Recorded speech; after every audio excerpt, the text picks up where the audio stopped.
आज हम शुरू करेंगे फार्मास्यूटिक्स में टॉपिक फार्मास्यूटिकल मैन्युफैक्चरिंग प्लांट के बारे में। और इसमें जो टॉपिक है वो है स्टेराइल मैन्युफैक्चरिंग। ठीक है, स्टेराइल मैन्युफैक्चरिंग क्या होता है? मतलब ऐसी मैन्युफैक्चरिंग जिसमें स्टेरलाइजेशन मतलब जीवाणु रहित जो मैन्युफैक्चरिंग होती है उसे कहते हैं स्टेराइल मैन्युफैक्चरिंग।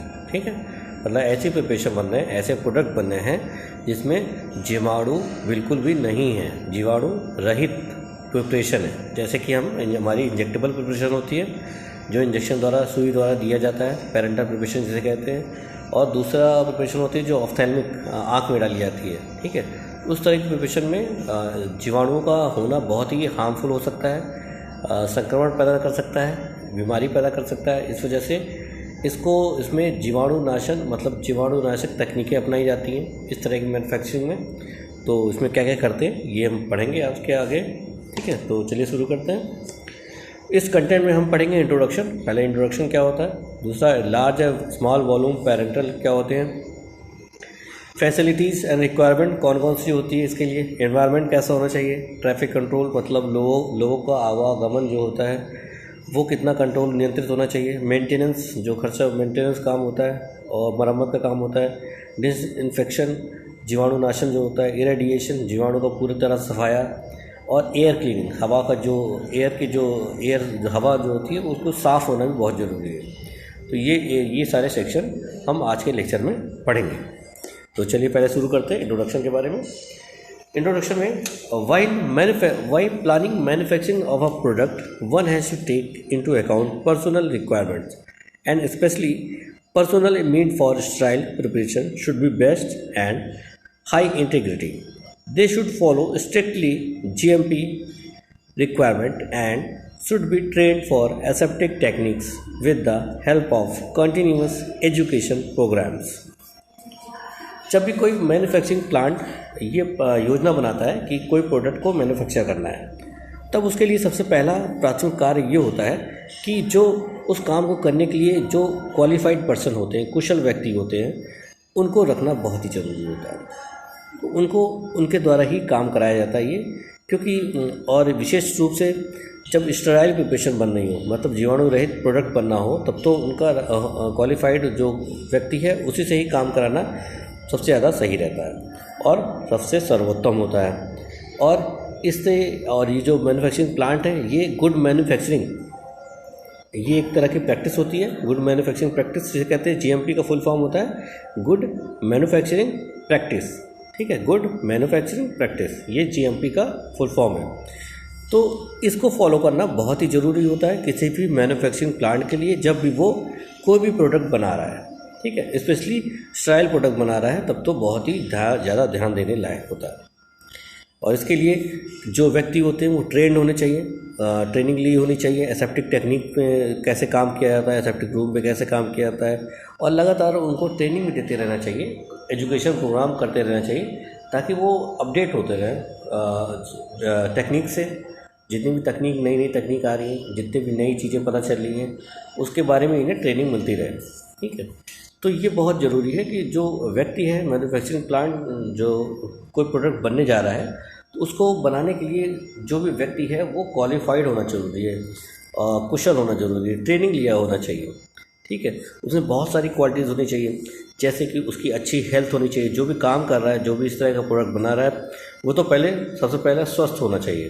ठीक है, और उससे कोई भी ऐसी एलर्जी नहीं होनी चाहिए स्किन की जिससे वो प्रोडक्ट बनाते समय वो कंटामिनेशन कर दे, प्रोडक्ट को कंटामिनेट कर दे। ठीक है, उसे एसेप्टिक प्रोसेस का बिल्कुल अच्छा नॉलेज होना चाहिए जो व्यक्ति है। ठीक है, और जिस भी कमरे में जिस भी प्लांट में ये सब सामान बनाया जाता है, प्रोडक्ट बनाया जाता है, उसमें आवागमन जो होता है वो बहुत ही कम होना चाहिए। ठीक है, और यह तो रिस्ट्रिक्टेड होना चाहिए, मतलब पूरी तरह से नियंत्रित होना चाहिए कि किस लिए आ रहे हैं, ज़्यादा नहीं होना चाहिए वैसे तो। और अगर सारा हो भी रहा है तो वो नियंत्रित होना चाहिए कि वो किस वजह से हो रहा है। अगर उसको टाला जा सके तो वो आवागमन बाद में भी हो सकता है। और जो भी कपड़े पहनते हैं, जो भी व्यक्ति जो कुशल व्यक्ति होते हैं, क्वालिफाइड पर्सन जो होते हैं उनको पर्सोनल बोला जाता है। ठीक है, क्वालिफाइड पर्सन जो होते हैं उनको बोला जाता है पर्सोनल। ठीक है, तो उनको जो भी वो कपड़े पहनते हैं वो भी बहुत पूरा जीवाणु रहित होना चाहिए, एक समान ड्रेस होनी चाहिए। और जो भी व्यक्ति है किसी भी तरह का या वो पूरी तरह से अपने सारे बालों का अगर ऐसे फीमेल के केस में है तो अपने बालों को अच्छे से बना होना चाहिए उनको। और जो हेयर कैप होता है, सर पे हेयर कैप लगी होनी चाहिए, फेस मास्क लगा होना चाहिए, प्लास्टिक शूज होना चाहिए। प्लास्टिक शूज मतलब जो अपने शूज़ को कवर कर सके ताकि बाहर से कंटामिनेशन ना लेके आ सके। स्टेराइल रबर होना चाहिए, हाथों में ग्लव्स होने चाहिए, गॉगल्स होना चाहिए, चश्मा होना चाहिए, ताकि किसी भी तरह से संक्रमण उस प्रोडक्ट पे ना आ पाए जो भी प्रोडक्ट बनाया जा रहा है। ठीक है, तो इस तरह सारी चीज़ें बनानी चाहिए। इसके लिए एक केबिन होता है पर्टिकुलरली।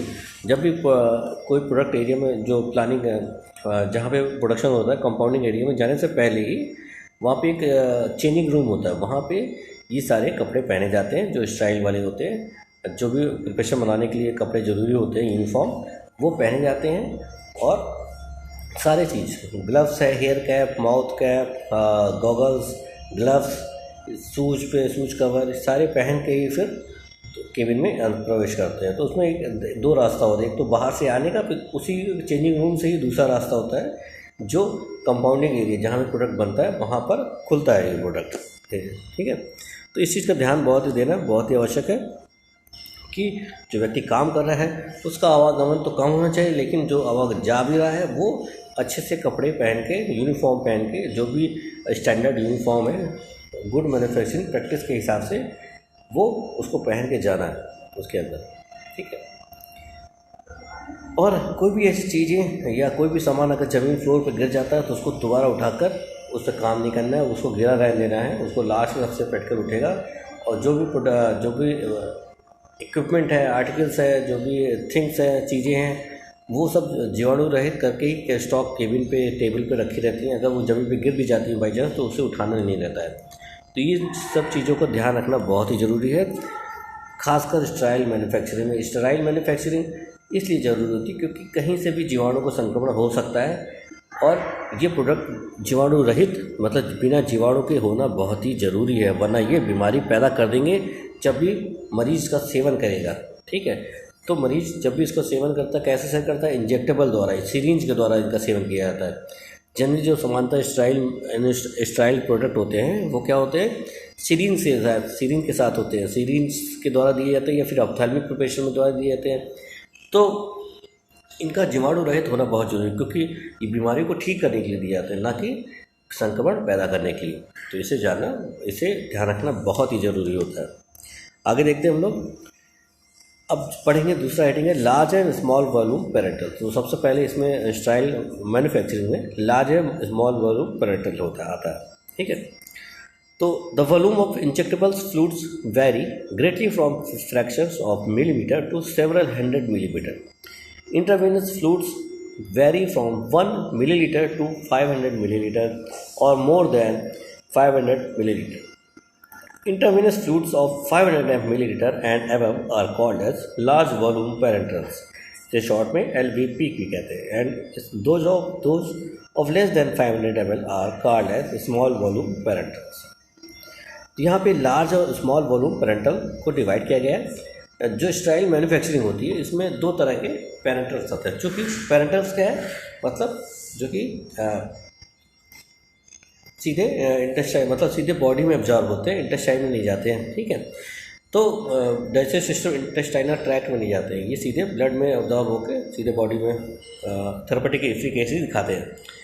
तो ये जो स्टेराइल है मतलब जीवाणु रहित प्रोडक्ट बनता है जो, तो ये दो तरह के कैटेगरी में बांटा जाता है, large and small volume parental. Large volume parental ऐसे प्रिपरेशन होते हैं जिसमें जो 500 ml से ज़्यादा होते हैं। ठीक है, जो 500 मिलीलीटर का जो वॉल्यूम है उससे ज़्यादा होते हैं तो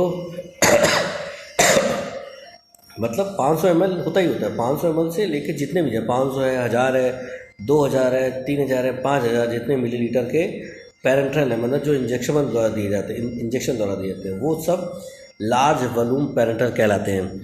और वहीं जब 500 ml के नीचे कोई भी वॉल्यूम होता है पेरेंटल का, पेरेंटल मतलब जो लिक्विड प्रिपरेशन होती है जो इंजेक्शन द्वारा दी जाती है। ठीक है, तो 500 ml से 500 मिलीलीटर के आइटम से कम जितने होते हैं, जैसे 250 है, 100 है, 50 ml, ये सब आते हैं स्मॉल वॉल्यूम पेरेंटल। ठीक है, स्मॉल वॉल्यूम पेरेंटल के अंतर्गत आते हैं। ठीक, तो लार्ज वॉल्यूम पेरेंटल को शॉर्ट में LVP भी कहा जाता है और शॉर्ट जो स्मॉल वॉल्यूम पैरामीटर को क्या कहा जाता है शॉर्ट में, SVP। ठीक है, जैसे देखो, जैसे जब भी हम हॉस्पिटल में जाते हैं तो वहाँ पे ग्लूकोज चढ़ता है, तो ग्लूकोज चढ़ता है 500 ml वाला चढ़ता है, 1000 वाला मतलब 500 ml करके भी 2 बार चढ़ सकता है, 1000 वाला एक साथ ही चढ़ता है, ज़्यादा हो जाता है इस वजह से। लेकिन वो आता पैकिंग जो आती है प्लांट मैन्युफैक्चरिंग प्लांट से, वो 1000 ml में भी आती है, 5000 में भी आती है, 500 में भी आती है। तो ग्लूकोज जो चढ़ता है इंजेक्शन दवा, तो वही होता है स्मॉल वॉल्यूम पैरामीटर। ठीक है, लार्ज स्मॉल 100 ml भी चढ़ता है, कभी NS चढ़ता है, 50 ml अगर NS चढ़ रहा है, NS डाल देते हैं उसमें मिला के। तो ये सब जो ग्लूकोज वगैरह हैं, ये जो 1000, 2000, 5000 में आते हैं, तो ये सब लार्ज वॉल्यूम पैरामीटर के अंतर्गत आते हैं। वही जबकि 100 ml में आता है तो वो स्मॉल वॉल्यूम पैरामीटर में आता है। ठीक है, नेक्स्ट देखते हैं facilities and requirements. Manufacturing facilities include maximum degree of cleanness in aseptic filling room for construction. It requires best material and design which are easy to clean and non-porous so as to prevent accumulation of dust moisture। जब भी किसी pharmaceutical company में, pharmaceutical plant में जब भी manufacturing की जाती है तो उसमें फैसिलिटीज़ और रिक्वायरमेंट का बहुत ही योगदान होता है। ठीक है, क्या क्या सुविधाएं हैं, किस तरह से सफाई सेप्टिक रूम में हो रही है, जब भी उसकी बनावट होती है मैन्युफैक्चरिंग प्लांट की, वो ऐसी बनावट होनी चाहिए कि सबसे अच्छा पदार्थ उसमें लगा हो, और उसके डिज़ाइन भी ऐसे ही हो ताकि आसानी से सफाई हो जाए और कोई भी डस्ट, धूल, धक्कड़, मॉइस्चर उस जगह पर जम ना पाए, उस जगह पर बैठ ना पाए, ऐसा पदार्थ का बना होना चाहिए। और जब भी सफाई होना चाहिए तो उस पर ऐसा कोई चीज़ बैठनी नहीं चाहिए कि धूल बैठ गई या डस्ट बैठ गई, मॉइस्चर एब्जॉर्ब हो गया उस दीवार पे, वॉल पे या फर्श पे या छतों पे। तो ऐसे प्रिपरेशन ऐसी होनी चाहिए, ऐसे बनावट होनी चाहिए ताकि वो आसानी से साफ़ हो सके, क्लीन हो सके और धूल और डस्ट भी ना बैठ सके। For sterile manufacturing following equipment are necessary to meet the requirement of drugs and cosmetic act 1940। Drug act 1940 के ड्रग एंड कॉस्मेटिक एक्ट 1940 के हिसाब से जो भी स्टाइल मैन्युफैक्चरिंग के लिए इक्विपमेंट उपयोग किए जाते हैं, आवश्यक किए जाते हैं, वो निम्नलिखित इक्विपमेंट किए जाते हैं। जैसे कि स्टोरेज कैबिनेट है, equipment for ampoule of oils के लिए जो स्टोरेज कैबिनेट होता है उसके लिए जो इक्विपमेंट होता है वो होना चाहिए। वाटर स्टील होना चाहिए, ठीक है, जैसे डिस्टिल वाटर बनाते हैं या प्यूरिफाइड वाटर बनाते हैं। Ampoule washing and drawing machine होनी चाहिए, एम्प्यूल बनाने के बाद उनको वॉश करने वाली मशीन होनी चाहिए और सुखाने वाली मशीन होनी चाहिए। फिलिंग एंड सीलिंग यूनिट्स होने चाहिए, मतलब जो फिल करते हैं बॉटल को और फिर सील करते हैं उस तरह की मशीन भी होनी चाहिए। सिंटर ग्लास फनल और फिल्टर प्रेस, फिल्ट्रेशन के इक्विपमेंट भी होने चाहिए, उसमें से main sinter glass funnel, filter press भी होने चाहिए। बाकी और भी फिल्टर मीडिया होते हैं, जैसे कि फिल्टर मीडिया, जैसे कि मेम्ब्रेन फिल्टर होता है जो भी स्टरलाइजेशन के लिए आवश्यक होता है, उस तरह के इक्विपमेंट यहाँ पे होना चाहिए, उस तरह के फ़िल्टर होने चाहिए।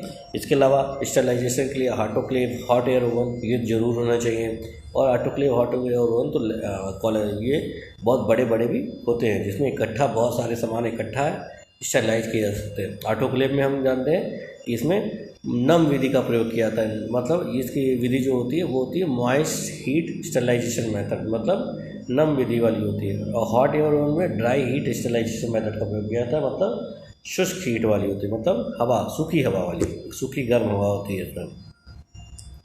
ठीक है, तो ऑटोक्लेव में जनरली टेम्परेचर क्या होता है 121 डिग्री सेंटीग्रेड टेम्परेचर होता है, 15 LB का प्रेशर होता है। जबकि हॉट एयर में 160 डिग्री सेंटीग्रेड का टेम्परेचर होता है, प्रेशर का उतना रिक्वायरमेंट नहीं होता है। ठीक है, नेक्स्ट है equipment and for evaluation and quality control.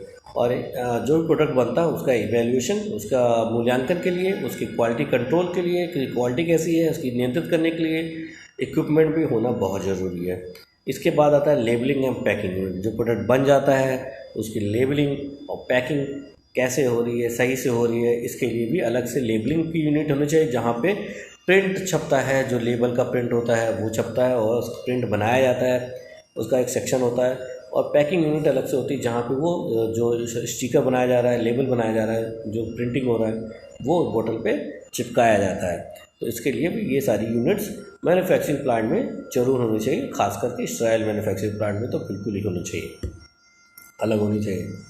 आगे देखते हैं हम लोग एनवायरनमेंट कंट्रोल। एनवायरमेंटल कंट्रोल मतलब जो भी एटमॉस्फेयर है वहाँ का क्या कैसा होना चाहिए। The standards of environment control may vary depending upon the area involved, the processing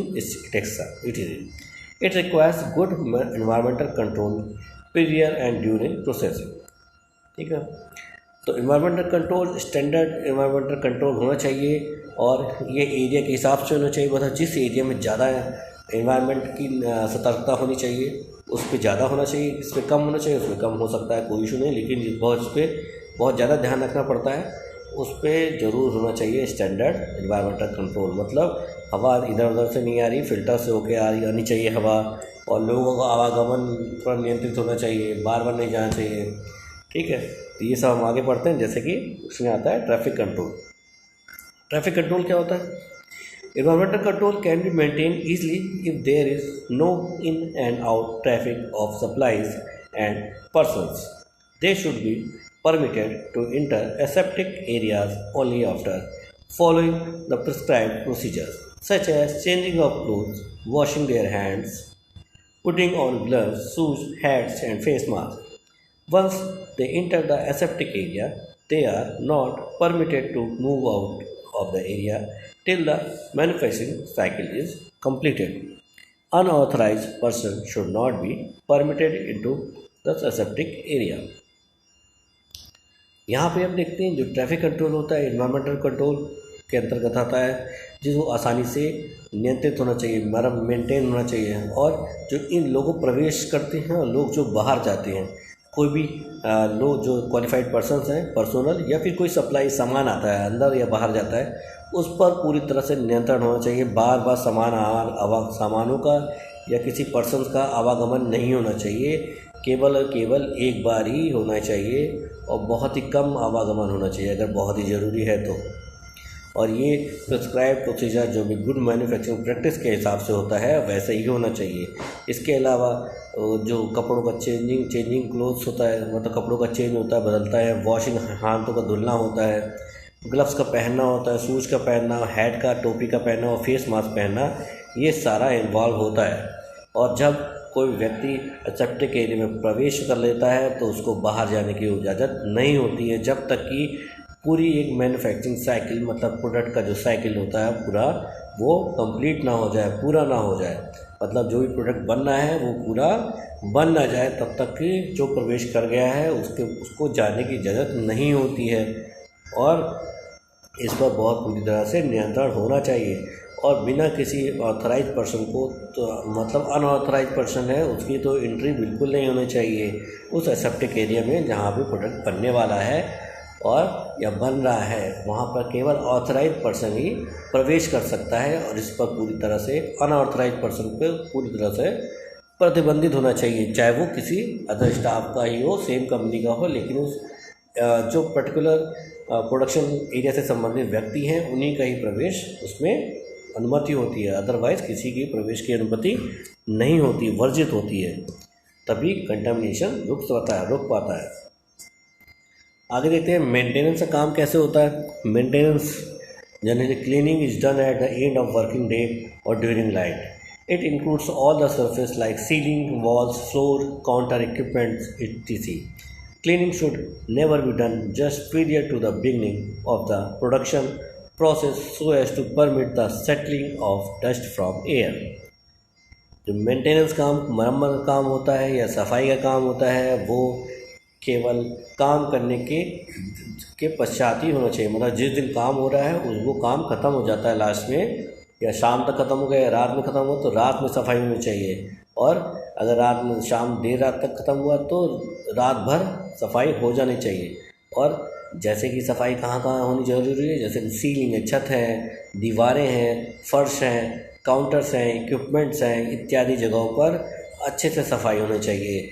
और ये कभी इस तरह की सफाई जो होती है, साफ़ सफाई क्लीनिंग वगैरह जो होती है, वो कभी प्रोडक्शन के जब कोई प्रोडक्ट बनने वाला है उसके पहले नहीं करनी चाहिए, वरना हवा में एयर रह जाती है और जो कि कंटामिनेशन पैदा कर सकती है। इस वजह से इसे रात में ही कर लेना चाहिए, या जी काम ख़त्म होने के बाद जो समय होता है जब कोई भी एक मैन्युफैक्चरिंग साइकिल कंप्लीट हो जाती है तब फिर ये साफ़ सफाई होनी चाहिए। जो मरम्मत काम भी है वो भी उसी समय हो जाना चाहिए।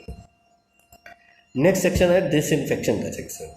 इसमें क्या होता है, all the surface should be disinfected in aseptic area and effective liquid disinfectant should be spread wipe on all the surface. ठीक है, डिसइंफेक्शन जो भी सरफेस में डिसइंफेक्टेंट एसेप्टिक एरिया में, जो भी एसेप्टिक एरिया मतलब जहाँ भी प्रोडक्ट में संक्रमण ना हो, ऐसे प्रोडक्ट बनाया जा रहा है, पैकिंग किया जा रहा है या कंपाउंडिंग किया जा रहा है, उस एरिया में डिसइंफेक्टेड जो होता है अच्छे से डाला जाता है और इसके लिए लिक्विड डिसइंफेक्टेंट का प्रयोग करते हैं। इसको स्प्रे करके फिर वाइप कर देते हैं, मतलब पोंछ देते हैं, इससे सफाई अच्छी हो जाती है। इरेडिएशन मतलब पूरी तरह से जीवाणु का नाश कर देना कर देता है। इसमें क्या सबसे पहले क्या रोल होता है, UV rays, ultraviolet rays. UV rays are antibacterial in action, hence they produce a disinfectant action on directly irradiative surface including benches, floor, etc. Direct irradiation of room is done when personnel are not present. Irradiation में क्या होता है, ultraviolet rays जो होती है, जो कि antibacterial action होता है इसका, ये क्या करती है, डिसइंफेक्टेंट एक्शन प्रभाव छोड़ती है कोई भी सरफेस पे, जो भी सरफेस है, जैसे कि बेंच का सरफेस है, फर्श है, वॉल है, सीलिंग्स है, और ये सारी साफ सफाई यूवी रेडिएशन द्वारा किया जाता है। और इस तरह का इरेडिएशन तब नहीं किया जाता जब भी कोई उसमें पर्सनल मतलब कोई भी व्यक्ति वहाँ उपस्थित है, तब इस तरह का प्रोसीजर नहीं किया जाता है। उस व्यक्ति जब चला जाता है तो खाली रूम पे इस तरह का प्रोसीजर करना ज़्यादा अच्छा रहता है, सुविधाजनक होता है और हार्मफुल भी नहीं हो सकता है। ठीक है, इस वजह से व्यक्ति जो भी हैं वहाँ काम ना कर रहे हो, कोई खाली हो। आगे देखते हैं एयर क्लीनिंग। इस तरह क्लीनिंग में क्या होता है, देखते हैं। The air in the aseptic area can be one of the greatest source of contamination, so to maintain the aseptic condition besides the precaution followed, it is extremely necessary to clean the air before it is allowed to enter into the aseptic area. Cleaning of air is done by laminar airflow system through HEPA filter. जो air होती है aseptic area में, वो बहुत ज़्यादा संक्रमण के लिए उत्तरदायी हो सकती है अगर उसे साफ़ ना हो वो एयर। ठीक है, इसके लिए क्या किया जाता है, इसके लिए जो एयर होती है उसको एसेप्टिक एरिया में साफ़ करना बहुत ही ज़रूरी होता है। और एयर की जो सफाई होती है वो कैसे होती है, लैमिनार एयर फ्लो सिस्टम के द्वारा ये सफाई होती है। लैमिनार एयर फ्लो सिस्टम में हेपा फिल्टर्स लगे होते हैं जिसके माध्यम से एयर उसके अंदर से प्रवेश करके ही अंदर एसेप्टिक एरिया में आती है। हेपा फिल्टर का फुल फॉर्म क्या होता है, हाई इफिशियंसी पार्टिकुलेट एयर। ठीक है, इसमें मतलब एयर ऐसा, हेपा फिल्टर जो होते हैं उसमें बहुत ही माइक्रो सूक्ष्म छिद्र होते हैं जो कि बैक्टीरिया को रोक लेते हैं। हवा में जितने भी बैक्टीरिया, डस्ट वगैरह होते हैं उनको रोक लेते हैं और शुद्ध हवा को ही अंदर भेजते हैं, जिससे हवा पूरी तरह से साफ सुथरी हो जाती है। ठीक है, तो फिर आज के लेक्चर में इतना ही। नेक्स्ट लेक्चर में हम इसके आगे का टॉपिक पढ़ेंगे। ठीक है, गुड बाय।